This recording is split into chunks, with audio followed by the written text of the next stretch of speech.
David et Sarah étaient mariés depuis quelques années.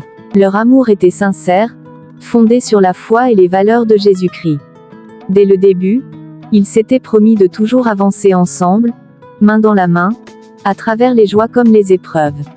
Mais avec le temps, les responsabilités de la vie quotidienne commencèrent à peser sur leur relation.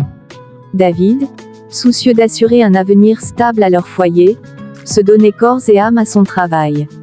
Chaque jour, il quittait la maison tôt et rentrait tard, épuisé. Il pensait bien faire, convaincu que ses efforts étaient une preuve d'amour.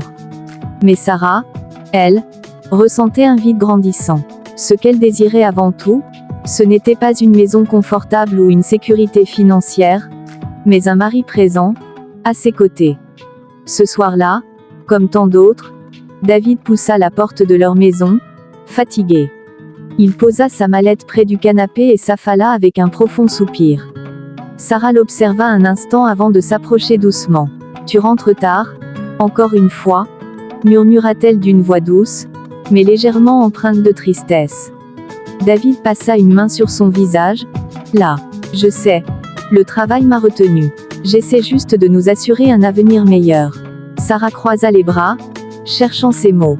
Elle savait que David se donnait du mal pour eux, mais elle ne pouvait ignorer cette impression de solitude qui pesait sur son cœur.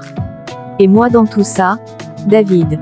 demanda-t-elle doucement. « J'ai l'impression d'être mise de côté. » David releva la tête et la regarda enfin.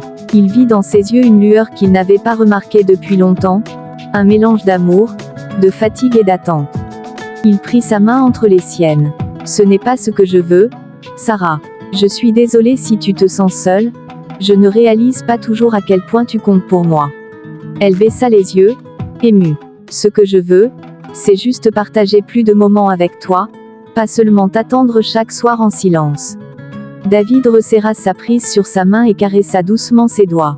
« Tu as raison, j'ai laissé mes préoccupations prendre trop de place.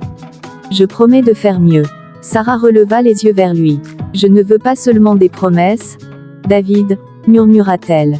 Un sourire sincère apparut sur le visage de son mari. « Alors laisse-moi te le prouver. Ce week-end, rien que toi et moi. Pas de travail, pas de distraction. Juste nous deux. » Elle le fixa un instant, cherchant à lire dans ses yeux. Puis, un sourire tendre illumina enfin son visage. « D'accord. C'est tout ce que je demande. » David la serra dans ses bras, réalisant à quel point il avait failli négliger ce qui comptait vraiment. L'amour ne se mesure pas seulement aux efforts fournis pour bâtir un avenir, mais aussi au temps accordé dans le présent. Jésus nous enseigne que l'amour véritable se construit dans la présence, l'écoute et le sacrifice. Éphésiens 5h25 dit, « Marie, aimez vos femmes, comme Christ a aimé l'Église et s'est livré lui-même pour elle. » David a compris que le plus beau cadeau qu'il pouvait offrir à Sarah n'était pas matériel, mais immatériel. Un cœur disponible, une oreille attentive et une présence aimante. Car l'amour véritable ne se trouve pas seulement dans les grandes réalisations, mais dans les petites attentions du quotidien.